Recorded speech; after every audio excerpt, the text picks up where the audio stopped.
तो दीदी एक प्यारा सा ये शिव चर्चा कथा है, ये ध्यान लगा के सुनिएगा कि महादेव कितना दयालु हैं और कितना दया करते हैं। एक माता पिता के एक लड़का एक लड़की रहेला दीदी, और भाई बहन दोनों बेचारी, जैसे ही दोनों एगो के 4 साल हो गए, एगो के 5 साल हो गए, माता पिता दोनों गुजर गइलन दीदी। तो बेचारी वो एकदम शिव के शिष्य बन गइलन लड़किया, आ रोज बाबा के दरबार में जहाँ भी चर्चा होवेला ना दीदी, वो बेचारी जाके 2 मिनट 4 मिनट 5 मिनट बैठा हलक, आ रोज वो मंदिर जा हलक एकदम सच्चा दिल से। महादेव से जब से उनकर माता पिता गुजर गए तो महादेव से कहलन कि महादेव पूजा करे जा हलन, और महादेव से ही कहलन कि महादेव तू ही हमर माता है, तू ही हमर पिता है, हमरा तो जन्म दिलन चल गलन है, लेकिन अब कैसे हो तो जिंदगी काटम तो तोहरे चरण में न काटम। तो भाई बहन दोनों इसी बतिया हलन, भाई कमाई जा हलन, आव हलन तो कहलन कि बुन्नी भैया बड़ रहेला और बहनी छोटा, तो कहलन कि बुन्नी ला पैसा हवा खाना उना बनई है और बढ़िया से रही है। वो बेचारी रोज अपना घर घर वार कर हलन और मंदिर चढ़ जा हलन, मंदिर जा हलन पूजा पाठ करके आव हलन। तो भाई तो जानवे कर हलन कि हमार बहन पूजा करे जाए। जब उस समय बीतल तो सियान हो गलक बहनी, भैया पहले हो गए, तो भैया कहे बहनी के भैया शादी कर ला ना, भाभी आ जाती थी ना। दीदी जी दीदी दीदी दीदी थोड़ा सा कहलन कि भैया शादी कर लो ना, भाभी आ जाता ना, तो ननद भौजाई दोनों मिल के रहब, और तक ना बुनी तोड़ा पहले कर दे ही तक ना भैया भाभी आई थी तो हमरा करी, हम ना पहले करबा। तक कि बहुत जिद करे लगलन, तक कि भैया तू ही कर ला, जे ना हमरा भाभी अतन तो जरी खुशहाल रह। दीदी उ ननद बेचारी भौजाई के असरा में भैया से पूरा प्रार्थना करन, भैया तू करना, भैया तू करना, और भैया के अब बहन के तो बात माने पड़लक कि चल भाई हमर बुनी हमर बहन जिद कर ले है कि भैया शादी पहले करता, तो बात मान लेलक, भैया शादी कर लेलक, बहन के बाद भाभी आ गई। अब के समय है दीदी किस ओइसने ओइसने भौजाई ननद के मान है दीदी। सही बात है कि जेकरा कहे दीदी कि नैहर ससुराल में दुख पड़ है तो नैहर जा है, तो नैहरों में भौजाई देख के कहा है कि अरे तो फिर यहीं पड़ी आ गई, यहाँ ऐसे शादी करके वहाँ भेजल गई हल, आ ये पड़ी भी फिर आ गई, जे हमरा फिर तो टेंशन में दे दे। एक उस समय में वो बेचारी पूरा मान अदर अपना भाभी के कैलन, लेकिन भाभी ननद के न चाहलन। भाई कमा के आब हले दीदी, और वही भैया से भौजैया लुतरी लगाव हले दीदी। देखा अच्छा काम करती तैयो और बुरा काम करती तैयो, तो बेचारी घर घरवार करके खाना दाना बना के मंदिर चल जाए, तब भौजैया के मन में डाउट हो गए, अजी ई रोज रोज मान जोग होइल हवा और कहाँ जा हवा बहिनी तोर जी से रोज रोज जा हवा, तो ई तो कहबे कर हले दीदी किसे भाभी जी हम मंदिर जाते हैं, जी हम महादेव की पूजा करते हैं, शिव के हम गुरु माने हैं, हमारे शिव गुरु हैं, हम शिष्य हैं। तक के है झूठ बोला है, तू कहूँ जा जे भैया से रोज रोज लुतरी खा हलक। हाँ हाँ, तो दीदी घर से निकलला पर टोला पड़ोसी अगल बगल के दुनिया जहान भी कहता बा कि रोज रोज कहाँ जाए, है ना दीदी। लेकिन जो समझाए जो ना कहे कि ना अच्छा काम करे जा रहे हैं, तो अच्छा काम करे वाला रास्ता पर कोई चले के कहा है दीदी, एकदम पीछे रुके खींचा है। अब बुराई के दुकान पर कितना भीड़ लगता बा, वो बेचारी के तो नो कहते रह गल, ओकर भौजैया ओकर भाईबा भौजैया शिकायत करते रह गल भाईबा।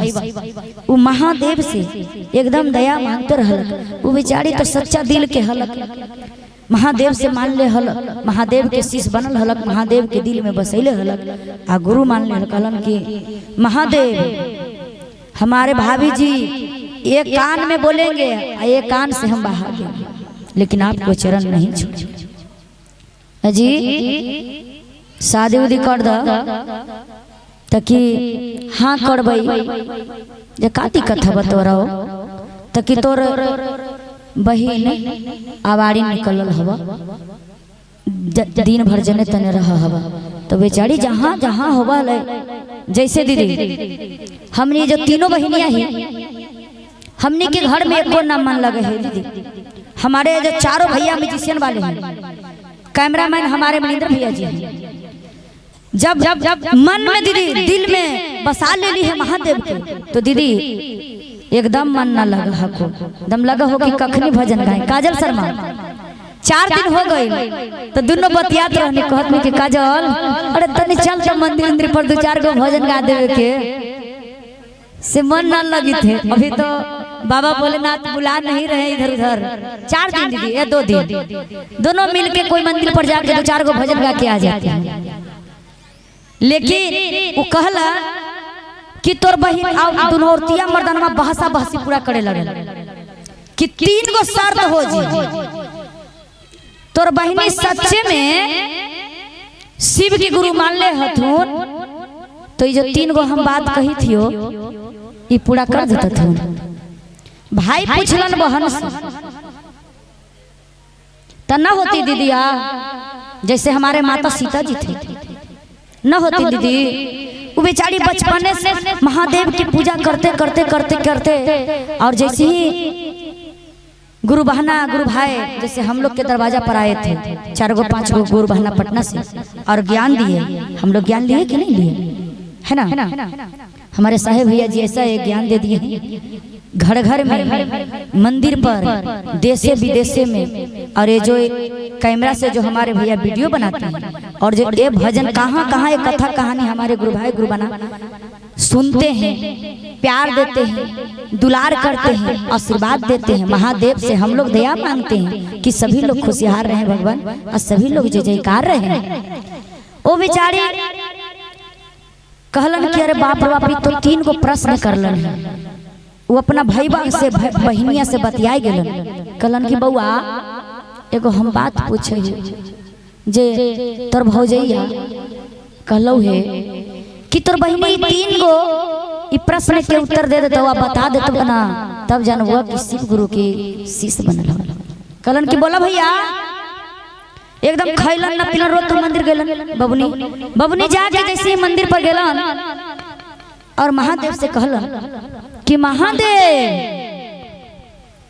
तनी हमरा पर दया कर, हमर भौजाई 3 गो प्रश्न कैलन, ई प्रश्न के उत्तर देवे के बा, तनी हमरा पर हमर लाज रखी बाबा भोलेनाथ। तू ही हमर माता है, तू ही हमर पिता, तू ही संसार है। कहलन कि का तकिया सामने कहलन कि बिना मिट्टी के, कहलन ना कि बिना मिट्टी के फूल फुला देबो ना तब जानो। हाँ, और बिना पानी के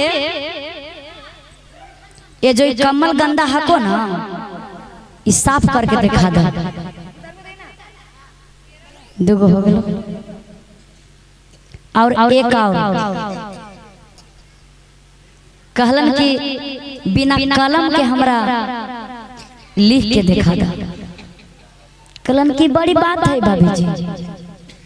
महादेव से प्रार्थना कैलन, दया कैलन और तीनों चीज दिखा दिलन। सामने कहलन कि बिना रे धरातिया के बिना रे माटिया के फूलवा फूलैलन जुगवा जितला है नाना दो जुलुम में कएला जुगवा जितला है नाना दो जुलुम में कएला बिना रे काला मिया के लिखला लिखनवा जुगवा जितला है नाना दो जुलुम में कएला जुगवा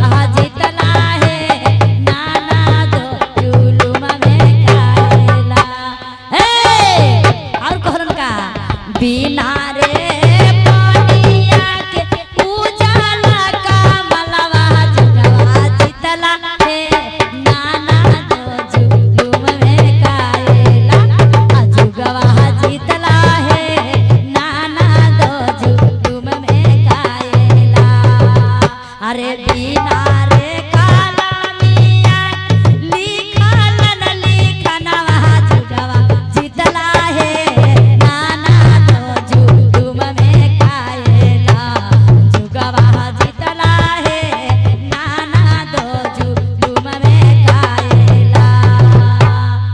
दीदी कहलन कि वाह वाह क्या बात है, एकदम हाथ जोड़ के प्रणाम कर कहलन कि भाभी जी ऐसा मत कीजिए, हमारे महादेव के हाथ जोड़िए।